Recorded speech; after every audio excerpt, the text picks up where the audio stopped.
মহানগৰীৰ নৱগ্ৰহ মন্দিৰৰ নিচেই কাষতে থকা গোলকধামত ফল্গোৎসৱ পালন 1972 চনৰ পৰা উদযাপন কৰি অহা গোলকধামত এইবাৰো বিস্তৃত কাৰ্যসূচীৰে দৌল উৎসৱ উলহ মালহেৰে উদযাপন কৰা হয়।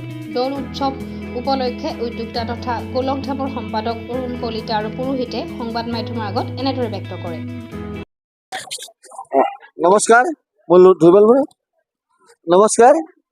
এই যে আজি যি অমৃত নিউজৰ পৰা আপোনালোকে আহিল, এইটো হ'ল তাৰমানে আমাৰ গোলকধাম মোৰ অন্তৰ্গত গোলকধামত এইটো অৰ্থাৎ আমাৰ নৱগ্ৰহৰ লগতে থকা গোলকধাম। এই গোলকধামক 1972 চনতে ইয়াতে এই মন্দিৰতে প্ৰথম আৰম্ভ হৈছিল আৰু এই আৰম্ভ হৈ ইয়াতে কি হৈছিল দৌল পূজা আৰম্ভ কৰিছিল।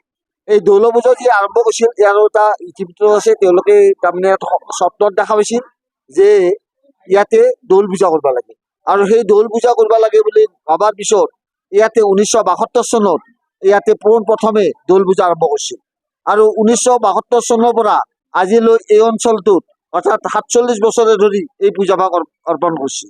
আৰু এই পূজা ভাগত প্ৰথমৰ পৰাই যি বেণুধৰ দাস তেখেত আছিল, কলৰাম বড়ো বৰ্তমানো তাৰমানে জীৱিত আছে আৰু সুপ্ৰশস্তভাৱে এই পূজাৰ লগতে জড়িত হৈ আছে। গতিকে ফলপ্ৰসূভাৱে এই পূজা ভাগ এই 47 বছৰ ধৰি তেওঁলোকে এই পূজা ভাগ অৰ্পণ কৰিছিল। এই পূজা হৈছিল যে পাণ্ডৱৰ বিজয় ধ্বনি আৰু এই বিজয় ধ্বনিৰ কাৰণে হৈছিল ৰাধা কৃষ্ণৰ যি পূজা, সেই ৰাধা কৃষ্ণৰ যি উৎসৱ, সেই উৎসৱৰ অৰ্পণ কৰি পূজা অৰ্পণ কৰিছিল। এই পূজা যি অকল ইয়াতে চলি আছে যে গোলকধামতে ইয়াতে নহয়, এই পূজাই সমস্ত ভাৰতবৰ্ষৰ প্ৰায়বিলাক ৰাজ্যতে এই পূজা অৰ্পণ কৰা হৈছিল। আমাৰ ইয়াৰ ওচৰতে অৰ্থাৎ যি উত্তৰ গুৱাহাটীতো এই আজি দৌল পূজা অৰ্পণ কৰা হৈছিল, অন্যান্য ঠাইবিলাকতো পূজা অৰ্পণ কৰিছিল আৰু সমস্ত জনগণ হৈছিল। ময়ো এই মন্দিৰৰ লগত 29 বছৰ ধৰি জড়িত আছো আৰু 29 বছৰ এই ব্ৰাহ্মণত্ব কৰি এই পূজা ভাগ কৰি আছো। গতিকে সমস্ত এওঁলোকৰ যি তাৰমানে আচাৰ ব্যৱহাৰ বা সমস্ত কল্যাণ কৰি ময়ো এৰাব পৰা নাই আৰু ময়ো তাৰমানে নাহাকে থাকিব পৰা নাই। গতিকে সুপ্ৰশস্তভাৱে এই পূজাৰ ফল ঘটিছিল। গতিকে অসমৰ তথা ভাৰতবৰ্ষৰ সমস্ত জনগণক মই এই আপোনালোকৰ চেনেলৰ জৰিয়তে অনুৰোধ কৰোঁ যে এই পূজা একেলগে যাতে আহে অৰ্থাৎ দৌল পূজা কৰি আৰু সমস্ত জনগণই এই পূজা ভাগ উপভোগ কৰে। গতিকে সুপ্ৰশস্ত ফলৱতীভাৱে মই আপোনালোকক এই পূজা অৰ্পণ কৰিলোঁ।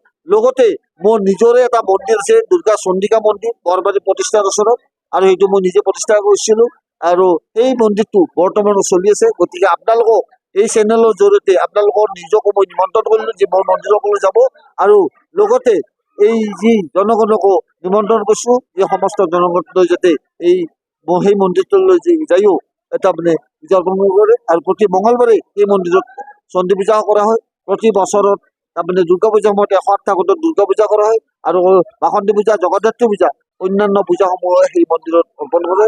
10 সহস্ৰাধিক বিষ্ণু যজ্ঞ সেই মন্দিৰতে হয়। গতিকে সমস্ত আপোনালোককো নিমন্ত্ৰণ কৰিলোঁ সেই মন্দিৰলৈ।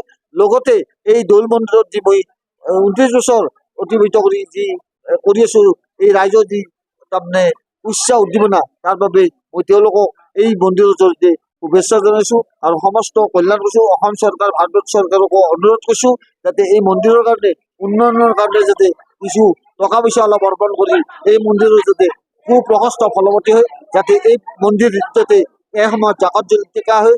কাৰণ এইবাৰে অতি 47 বছৰ এই মন্দিৰ অৰ্পিত কৰা হৈছিল আৰু 3 বছৰ পিছতে 50 বছৰ হ'ব আৰু সোণালী জয়ন্তীৰ কাৰণে আপোনালোকক নিমন্ত্ৰণ কৰিছোঁ আৰু সমস্ত জনগণৰ যেতিয়া আহে। ধন্যবাদ। আমাৰ আজি 1972 চনৰ পৰা এই বিষ্ণু মন্দিৰত দৌল পূজা চলি আছে আৰু এতিয়া 2024 চন পালে এতিয়ালৈ আমি চলি আছোঁ, কৰিয়ে আছোঁ। আৰু আমাৰ ইয়াতে বিভিন্ন ধৰণৰ মানুহ, আমাৰ এই অঞ্চল ভিতৰত অকল আমাৰ গোলকধামবাসী ৰাইজেই নহয়, ইয়াতে বিভিন্ন ৰাইজ, বিভিন্ন অঞ্চলৰ মানুহ ইয়াৰ যোগাযোগ আছে বা ইয়ালৈকে আহে আৰু ঠিক তেনেদৰে আমি চলাই আছোঁ। আৰু আজি আমাৰ মাজত ইয়াৰ পূজা পাতলৰ পিছত আমাৰ এটা প্ৰীতিভোজ আছে, খিচাৰি বা এনেকৈ পায়স, অন্যান্য বস্তু আছে। গতিকে মই গোলকধামৰ ছেক্ৰেটাৰী হিচাপে শ্ৰী অৰুণ কলিতাই এইখিনি কথাই মই ক'লোঁ আৰু ভৱিষ্যতে যাতে আমাৰ পূজাখন ভালদৰে হয় তাৰ বাবে মই ভগৱানৰ ওচৰতে প্ৰাৰ্থনা জনাইছোঁ। দীপজ্যোতি নাথৰ ৰিপৰ্ট, অমৃত নিউজ, গুৱাহাটী। অমৃত প্ৰবাহ অসমীয়া সাপ্তাহিক কাকতৰ ডিজিটেল সংস্কৰণ অমৃত নিউজ, সত্যৰ সন্ধানত অমৃত নিউজ।